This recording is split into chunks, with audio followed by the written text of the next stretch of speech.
So welcome to this session on new coalitions for peace and development and how to finance the funding gap. So this is an easy question that we have for the panelists, and happy to be with you. My name is Sebastian Nieto. I'm the head of the Regional Development Dynamics at the OECD Development Centre. And before giving the floor to the speakers, let me highlight that this is a crucial question that we have today, because we are confronting a decrease in terms of the ODA in the world. When we look at the what happened last year in 2024, we observe a decrease of the ODA around 9%. And for this year, the projections are showing that we are going to have a decrease even higher, close to 15%. So in terms of the ODA, we are observing this decrease. In addition to that, we have fiscal constraints. We have the debt service over taxes, for instance, that's increasing not only in OECD economies, but also in emerging and developing economies. When we compare what we are spending on debt service compared to education or health, we are observing that this ratio is increasing. So behind this, so a lot of discussions we have this year around how to finance development. We had the SEBI commitment. That's a good advancement compared to 10 years ago in terms of the outcome document and the role of new actors, the role of the development banks, the role of the private sector, how to engage with new financial instruments. So that's something that is in the table. And when we talk about coalitions, that's what we have today. We have coalitions in terms of the SEBI platform actions, so more than 130 initiatives looking at how to finance this gap that we have today. So good examples we have from the panelists for sure, but I wanted to highlight that with the UN FFD4, we have already a lot of things ongoing with these initiatives, looking at new instruments and new actors. So let me introduce the panelists. So we have great panelists from the government and the academia. So let me start with Ina Huijsen. You are the Humanitarian Director and Deputy General for Stabilization, Humanitarian Assistance and Peace Building at the Ministry of Foreign Affairs of Germany. Welcome, Ina. We have the Professor Moon Chung-hin, Professor Emeritus of Political Science at Yonsei University from Korea. Welcome. And we have from Qatar, Aya Abdulrahman Al-Thani. You are the Deputy General of Planning Sector at the Qatar Funding Development. The Qatar Fund for Development. And last but not least, we have Fanny Demasieux. You are Deputy Director at the Crisis and Support Center at the Ministry of Europe and Foreign Affairs of France. So welcome to the panelists, and let me start just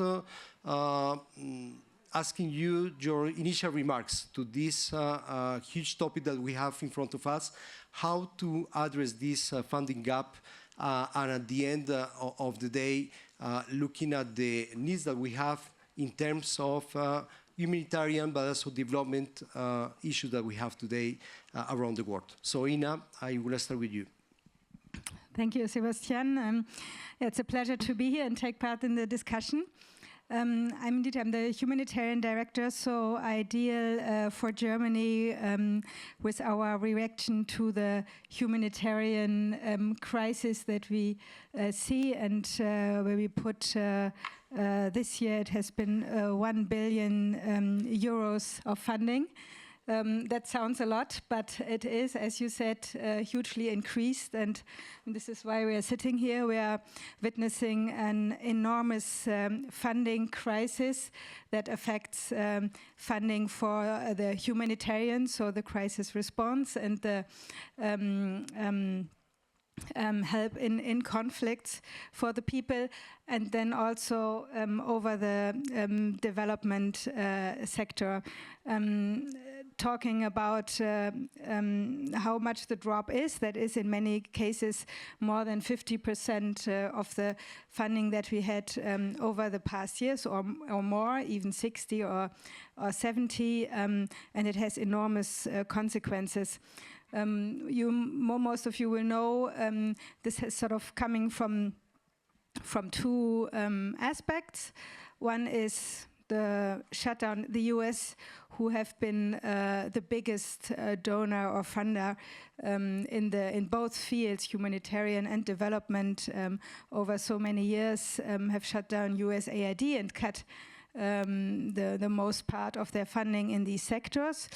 So that is rather for, well, I guess, political reasons. And then, of course, but we have also the other big actors and donors, and that includes Germany, who have also had to cut their budgets in this tremendously because of the budgetary constraints that we have in the current situation.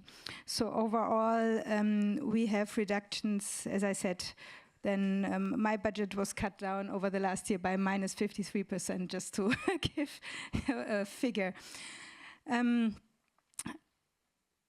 This, of course, while we are witnessing the most extensive increase in crisis and in conflict that we have seen for decades, maybe in the last century, spreading humanitarian crisis and people who need humanitarian assistance extensively worldwide. At the moment, there are around 300 million people who are in need of humanitarian assistance.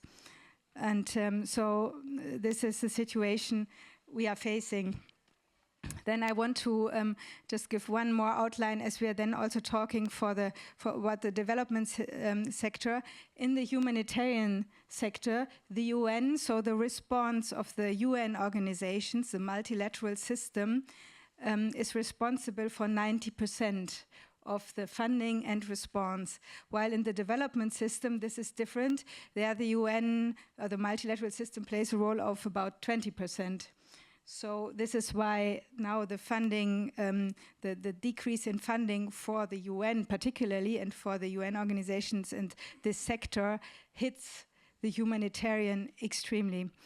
How do we address it? I want to also just name our, I'd say, 4 points that we can do. I mean, faced at the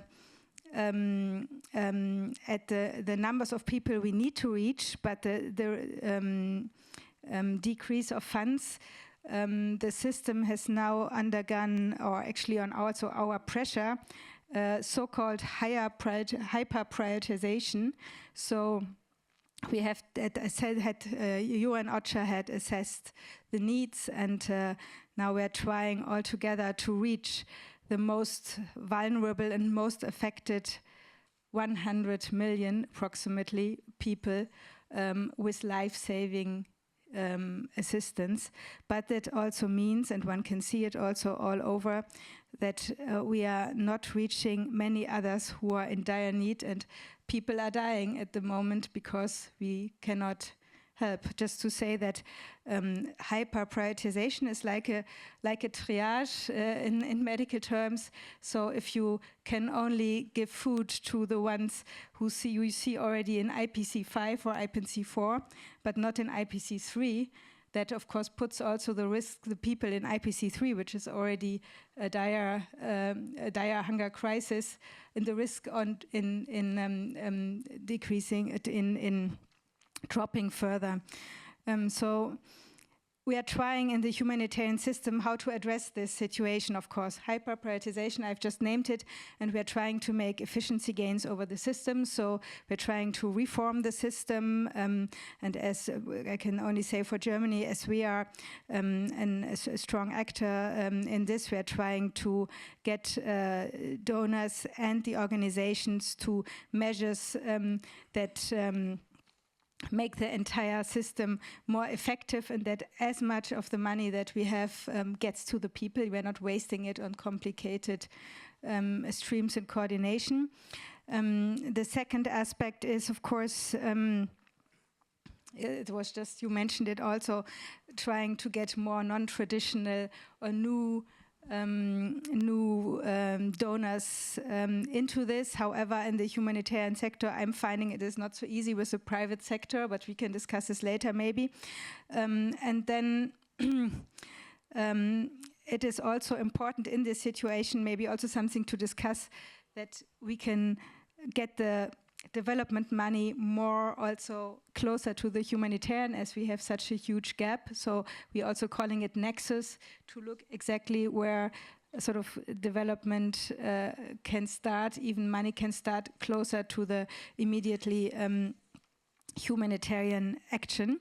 And last not least, I actually find it the most important aspect is political and initiative addressing the root causes, because the humanitarian response in all those crises is trying to fix, or not fix, but trying to put plaster on where the political solution of conflict is not taking place, has not been able. I mean, look at Sudan, where no political solution, maybe not the right pressure is put upon the conflicting parties to stop, and the spread of the humanitarian catastrophe there really is unbelievable. And so that is most important, that through political address of the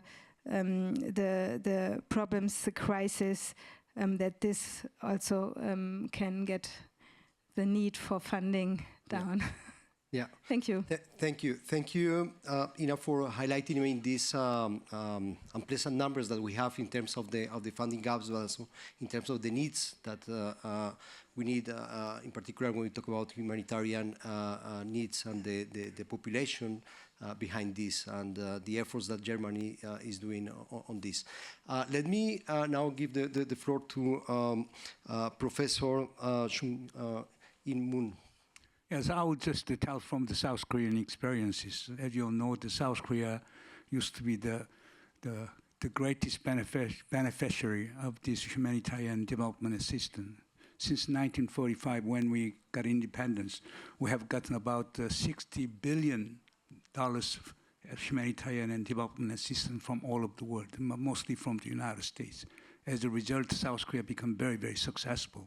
Now we spend about $4 billion every year for ODA alone, and we have some ad hoc humanitarian development assistance. But almost 80% of those $4 billion go to the bilateral, ODAs, and 20% go through the multilateral organizations.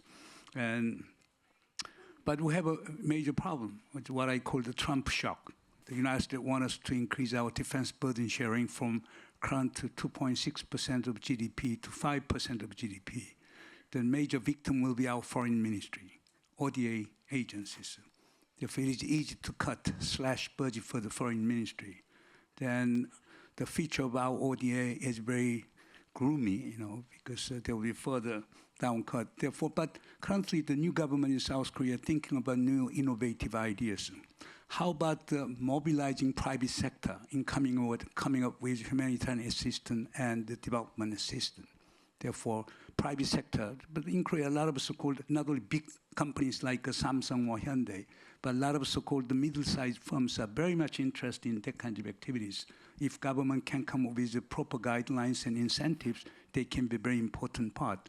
And also our government is trying to mobilize NGOs. NGOs can participate, and NGO participation will involve the grassroots mobilization in terms of finding some funding for that one. Therefore, in that way, our government is trying to expand the horizon of humanitarian and development assistance. I don't know whether it will work or not, because new government just came into existence 6 months ago, but there is the new way to go. But what I wanted to anticipate is this. We tend to focus this humanitarian assistance, development assistance, and peace building in one basket, but that's too broad. you need to disaggregate those three elements. And second, you got to target those areas and also target specific countries, let's say Darfur, Sudan, whatever. And then you can mobilize domestic resources. And also, international organization can play a very important role. If, for example, Secretary General of the United Nations let us visit Korea and come up with that kinds of voluntary in the private sector, and it would be much easier to mobilize funding. Therefore, I would argue that the international organization, the specific country's government, and the private sector and NGOs, they can form this specific coalition for a specific country and specific situation. And that they do not have to come up with the big money, 10 million or $100 million. And they can do very sensible works through that kinds of cooperation. Therefore, I would argue that international, national, local partnership, private and public partnership, those are most important way of innovating the ways to overcome current development gap. I will stop here. Thank you. Thank you, Professor. And important, yes, to highlight, I mean, how to involve the private sector, different levels of government as well, subnational, but also the national level, and having targeting policy support, I mean, well-targeted policies and actions. And for that, I mean, we have the Qatar Fund for Development. Aya, the floor is yours. Thank you very much. Is this working? I'm very glad that I'm following the professor and also Dr. Ina, because I think Dr. Ina started us off by setting the current environment and a snapshot of what we're currently dealing with. But Professor, you spoke about the challenges also in ODA being such a discretionary tool that it's the first to go once you have any sort of shifts in financial budgeting or global financial crises, as we saw repeatedly in the last 2 decades. And so it's quite a fragile system, and the ODA system has been dealt with and has been discussed for many years. We just came off of the Finance for Development in Spain, but before that there was the Addis Ababa paper and initiative. Before that, there was the Doha meeting. And even before that, we can go all the way back to monetary, was it? And there has been an attempt after attempt to reshift the ecosystem, to try to find out innovative ways, to talk about PPP, to talk about this solution or that. And we believe in the state of Qatar that it's all of them. You have to have a very vibrant private sector involvement. You need to have strong commitments towards ODAs. And also you need to have government ownership and governance over those projects. And so that's exactly what we do in the state of Qatar and through Qatar Fund for Development. So we approach things in this sort of 4-pronged approach in which we're trying to secure the jewel of sustainable development at its core. One, of course, is going from this mentality of aid to investment. And when we say investment in development or investing for development, we're not particularly talking about return, a high return on our investment. We're talking about the sustainability of that initiative itself. And investment is obviously through the infrastructures of the countries and human capital, but also investing in the relationships that we're building with those partners. So that's our first approach. Our second approach is, of course, utilizing innovative financing tools to be able to sustain our engagement long term. And that's something that we're doubling down in at Qatar Fund for Development in our current strategy and our current sort of cycle. Also, I alluded to this earlier, but national ownership is quite important for us, and we try to reiterate that constantly. But one of the main ways in which we do that is that when we're working with governments or in initiatives in other countries, we make sure that we're embedding whatever project we're doing into the national strategy, or that we are adopting and continuing on the work that countries are trying to bring forth for their own countries and for their own interests. And so that's quite important. And then if I can end the sort of the 4-prong with, I think, the most important, which is those commitments have to be long-term. Ad hoc partnerships are really doing very little. And maybe when we're talking about that in the humanitarian context, we can talk about quick responses, rapid responses. But really, partnerships and development do require this long-term sustained commitment. And at the core of all of our commitments, projects in Qatar and through Qatar Fund for Development, there are a few pillars or elements in which we build our engagement on. And I believe many of us are trying to do that continuously. You know, the first one is obviously the sovereignty of the state itself. We believe in the sovereignties of states and their ownership and governance of the state. Number two is, of course, what we're trying to all do is stabilize and provide you know, stability to those countries. And so we try to do that through development initiatives, through long-term interventions and commitments. And then finally, and I think most importantly, is this idea of dignity. We speak of dignity sometimes in terms of people, but we don't often speak of dignity in terms of countries, and countries are owed their dignity, you know? And dignity can look like a lot of things. Dignity can look like inclusion in conversation. It can also include, of course, opportunities, you know, opportunities to sit on the table. We saw a lot of the reforms that came out trying to engage the private sector, trying to engage through MDBs, in which governments in less developed countries are being requested to meet, you know, extreme standards. And once they meet those standards, we are seeing that that line is being pushed further and further away. And that's concerning. You know, we need to maintain opportunities for those countries, and we need to maintain them through advocacy, but also through authenticity in our partnership.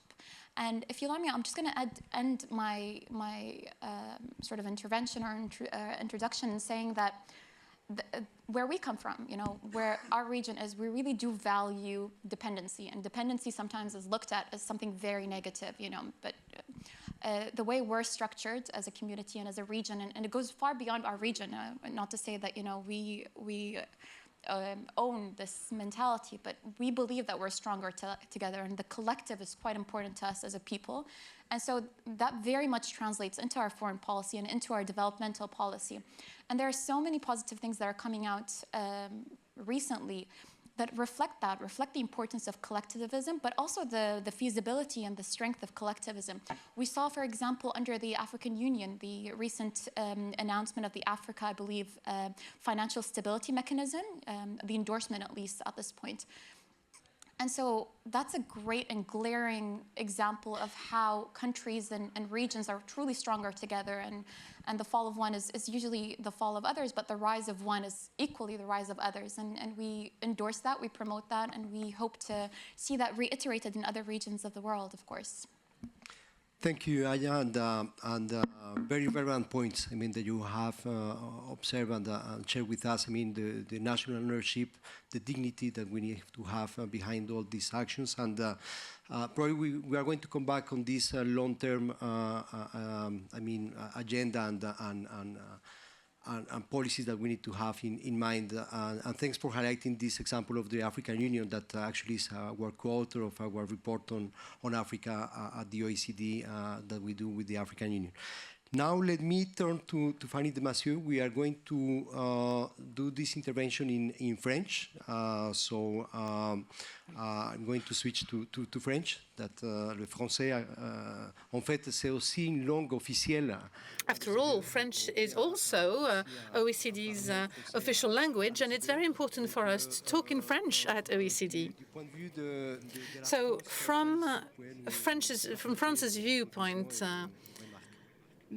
Fanny, what would you like to say?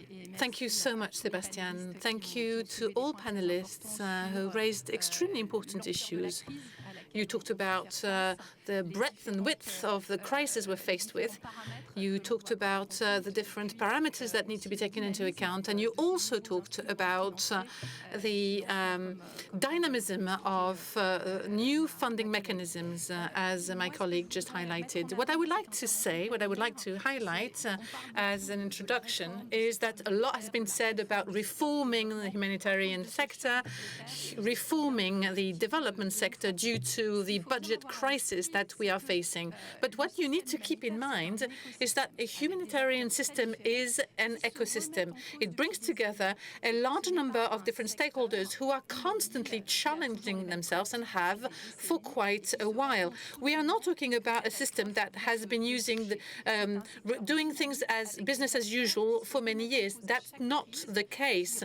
People challenge themselves every time there's a new crisis. They challenge themselves and they challenge the way they work on a constant basis. Now, this panel today has been tasked with looking how to address the funding gap. And what I would like to say is that we didn't wait for today. We have been implementing a number of strategies for years, and we can tap into those strategies. Now, I would like to take two examples. Number one, international NGOs. I am heading the Ministry of Europe and Foreign Affairs Crisis and Support Centre, and I discovered this NGO ecosystem for quite some time. So what did I realize? I came to know service creation mechanisms, innovative mechanisms for everyone, but also as a way to help local NGOs. Info is an NGO that helps with NGOs, staff who are located in places where they are in danger. There's also Handicap International, an NGO that has been implementing a system called Hangar, which is a way to offer tools and warehouses for people and the local NGOs when they need it. So what I'm saying is that this system already exists. Those solutions, they have been implemented already. You have been talking a lot about public-private partnerships. Now, these are things that are already there. Just to get back to my example, my center, the Crisis and Support Center from which I hail, until 2018 and especially in 2022, France only intervened through UN in order to help NGOs. Then the Ukraine war struck. Ukraine was not seen as a place with a number of humanitarian NGOs. There was very little that had been done on the humanitarian side, so we had to organize ourselves extremely fast. Ukrainian authorities sent donors with lists on health, electricity, nutrition, food, and we had to find a way. We had to organize ourselves. So we reached out to a number of private partners, which is called a expertise-based partnership. We worked with CGM, who provided us with a number of boats, ships, planes. We also worked with private companies, which provided us with health and drugs. We were provided with technicians, experts in electricity to carry out some work there. We also worked in Gaza with those companies who create and develop and manufacture peanut-based food. The UN created humanitarian hubs and humanitarian bridges. I'm sorry, I just switched to English. I'm going to switch back to French. And what we're trying to do is to try and pool funding and make sure that we spend as little as possible, or we make money as effective as possible. And these are solutions that already exist. So it's a dynamic, agile, and adaptive system, but it doesn't mean that it's an ecosystem that can confront these crises without a supplementary budget. You have to do more with less. Of course, there's economies of scale that can be worked on. Of course, we can work with more representatives from the private sector. But you have to understand that these partnerships are quite complicated to set up. You need resources, you need to find the logistics, planes and ships. And the financial cost was about 63 million euros, so it's quite considerable. So it's a good beginning, but I don't think it's sufficient to be able to deal with the budgetary crisis that we're faced with. So scaling up is really an issue. Thank you very much, Fanny. Thank you for your comments. So you can see that there are private public partnerships with the NGOs that have tried to deal with the reduction of resourcing international aid. But of course, there's many challenges, there's many limits. And like you said, you need to do more with fewer resources. Peuvent aider à donner un petit peu plus de précision sur ce qu'on avait discuté. So maybe we move on now to give some more details on what we were talking about. And what do you think, I mean, is more urgent? I mean, we need to focus more on to spend €1 on the humanitarian crisis that we have or on development. And probably a follow-up question is as well on the incentives that governments have to show that it's important to spend on humanitarian crisis. Yes, thank you. Maybe I'd like to say or start out with the first the idea. Also, it has something to do with efficiency too. But we have an ongoing discussion in the humanitarian. We of not to develop protracted humanitarian situations. Of course, we see in this as a crisis, and then of course we have a build-up of the humanitarian response and people to help people immediately. But of course we don't want to create by that, because we have that already in many contexts, people who are stuck in this humanitarian need situation for years and for decades, where we have camps, where we still, after crisis, then refugee camps are being built up, and we have still all the nutrition that has to go there, water trucking, etc., shelter with tents and things that are not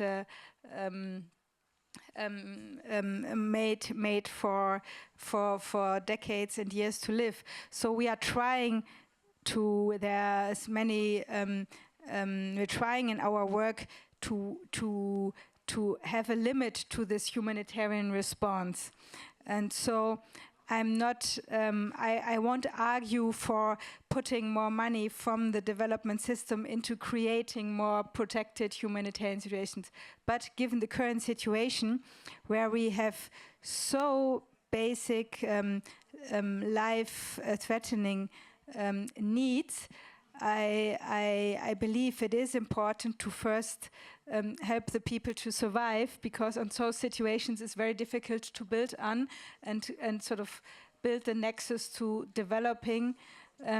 If we were talking about will people starve or how can they survive the next months. So in the current situation, the gap is so big on this first crisis intervention and response that I think we are risking to lose the possibility for development assistance, restructuring, rebuilding can come in. Because we are leaving we don't have the essential help at hand first.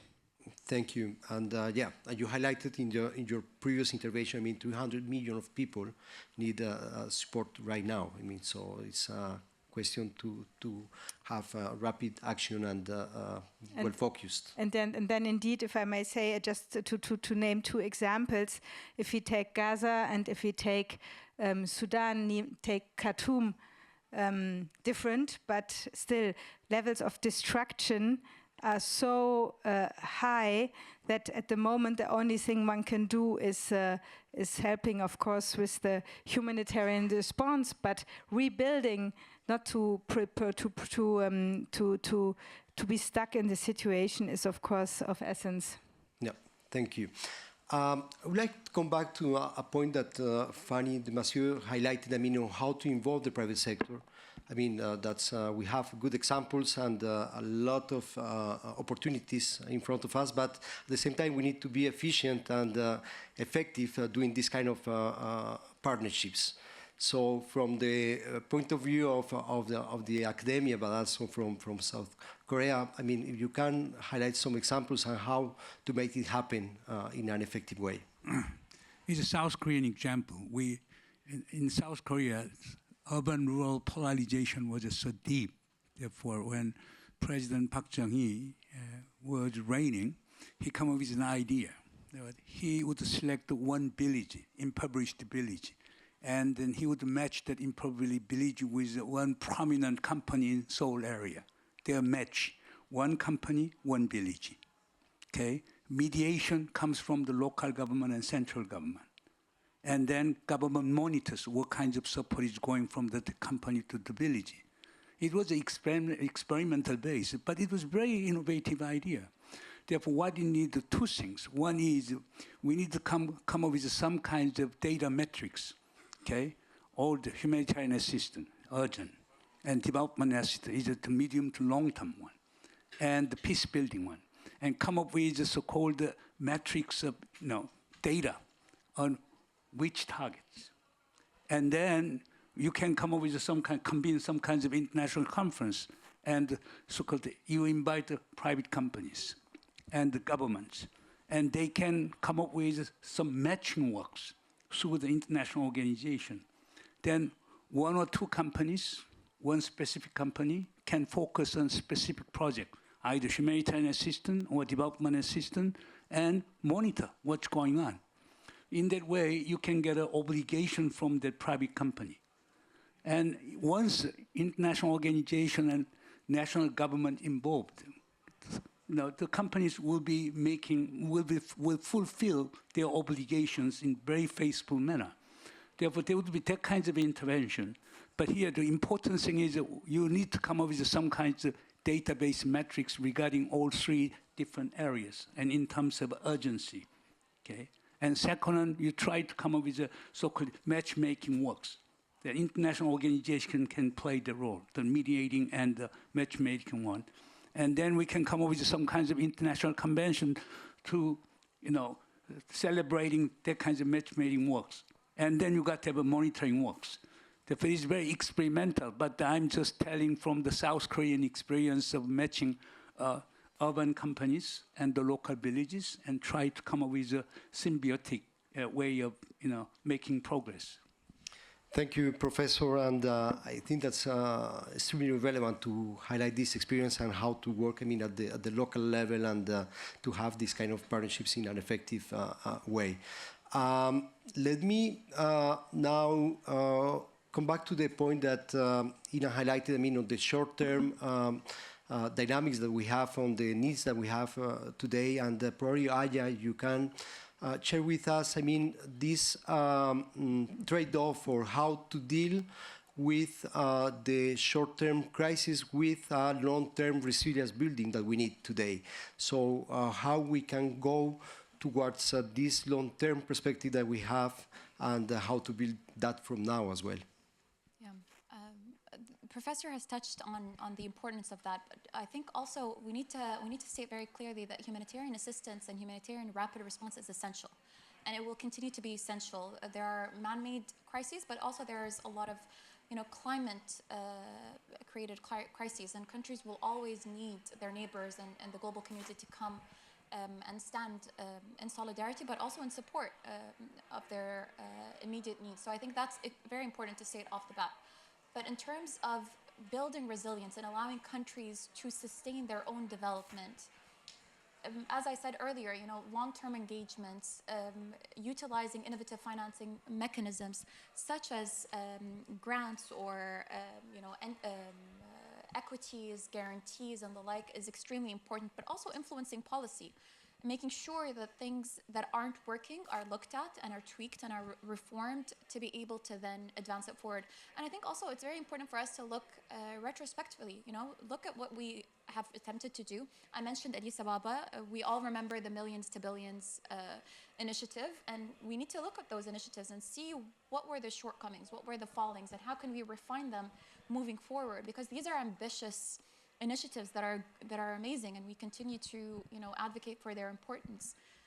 But also, if I can add here, there's an issue that we haven't tackled in the panel, and I think isn't being really talked about in the force or sort of the degree it requires to be spoken of, which is a lot of the developmental and humanitarian assistance world, but entities specifically, are going through a communication crisis. They are under attack either through smear campaigns or even because of their own shortcomings. Rightfully so, they should be called out, but there is this aggressive wave against development and humanitarian in the context of ODAs or developmental initiatives globally, and that has restricted a lot of players to come in and to jump into that pool to be able to contribute. So we really need, we should really look into it closely and see what are the ways in which we are able to tackle it, both on an advocacy level, on a government to government level, but also through individual action and entity action. And it's great that we're holding these entities to a very high standard, and we should do so with those entities and beyond that. But also it's very important for us to note their value, their importance in the ecosystem, and help support them and support their growth and their development. And so, there is these extreme waves in which we have to really find and fine-tune the process and the system to be able to continue our support for these entities with ease, with sort of these reassurances, but also with long-term commitment. Thank you. Thank you, and certainly, I mean, we need the support of these entities and to look at the long term, the importance that they have, and to monitor as well what we did in the past with Addis Ababa, what we are going to do with the CB commitment and the SPAs. So that's really important to show as well and to communicate well what we are doing, and that's an aspect that I think that most countries we are facing on the communication on what we do and how to highlight this as a priority for the well-being of the population at the end of the day. Fanny, so je vais maintenant passer en français. I'll switch to French now. Dans l'intervention précédente, in the previous intervention, I think we all understood that we're trying to reinvent ourselves, but that's nothing new. There's already been partnerships with the private sector. There's already been actions taken with NGOs. So in light of this, what recent adaptive experiments have we seen that meet the needs at hand? We mentioned how important the needs are, but we also mentioned how big the budgetary constraints are. So what's your angle from the Support and Crisis Centre? Well, the collective goal, and this is what you just reminded us of, is to meet the needs that are really skyrocketing with resources that are plummeting. When you have less money, there are different ways of trying to find solutions. On the one hand, you can save money by pooling money together. You can work on the supply chain.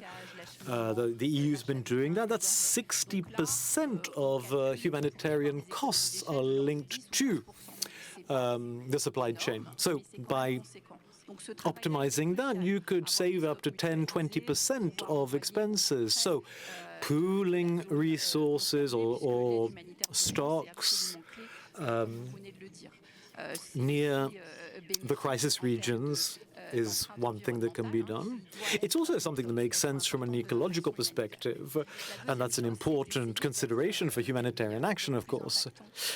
And then the other thing that needs to be done is to try to be better, try to have a bigger impact on the ground with the people.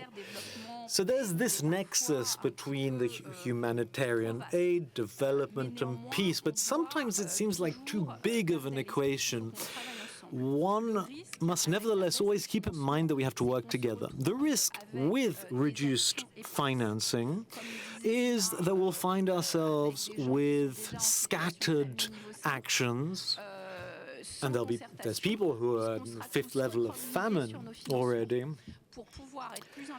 And if we don't collaborate and coordinate well, everyone will just stay in their own little corner. So we really have to work with this nexus between stabilization, humanitarian work and development in order to maximize our impact. In the Crisis Centre I work at, I'm thinking there's a project that springs to mind in Ethiopia that deals with refugees. We have another project in Chad.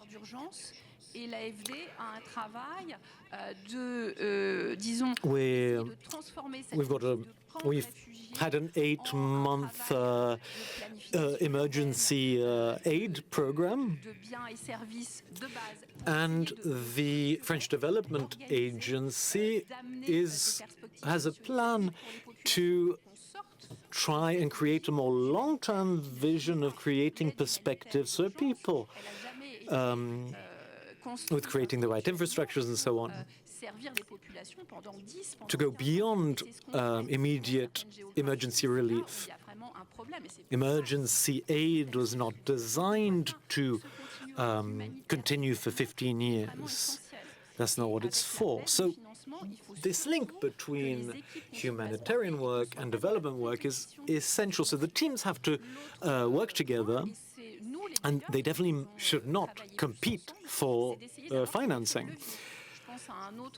Then the other means of action is to have like a driving effect, a lever effect. We had a project where we managed to rehabilitate a hospital, and we managed to raise 6.4 million euros, but then the EU gathered 16 million euros. So it's very important to work with the different donors. We've been doing this in Qatar. We're also jointly working on providing aid to Gaza. And so if we work together, we can scale up and have a bigger influence by simplifying the project and decreasing the costs. At the end of the day, even though we know what our national contexts are, we all know that we will need to convince our authorities that more financing is needed for humanitarian help. So we need to raise awareness about the impacts, about the positive impacts. The NGOs do a lot of good work. The UN does a lot of good work. But for your average French citizen does not necessarily understand the impact of humanitarian aid or financing it. So we really have to show what the long-term impact of these projects are. Our colleague mentioned the project in South Korea. On va prioriser, on va segmenter, on va être plus impactant. Il y a quand même besoin à un moment donné. And despite all the projects we might set up, we can prioritize, we can pool resources, we can work together. But at the end of the day, we will need more money to help the most vulnerable.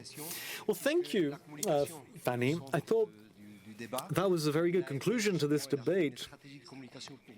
The AFD communicated very effectively to showcase what they've done in all the countries that they've worked in. I think that's a good campaign, a good example in France.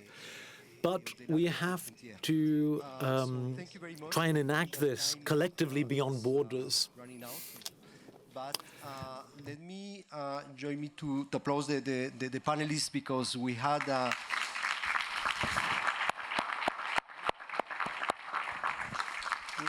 a good discussion on the priorities, on how to achieve well-targeted actions, on how to involve the private sector and other actors in this huge agenda, because the funding gap is there, and certainly we can do more with less, but we need, at the end of the day, more resources for development and humanitarian aid. Thank you.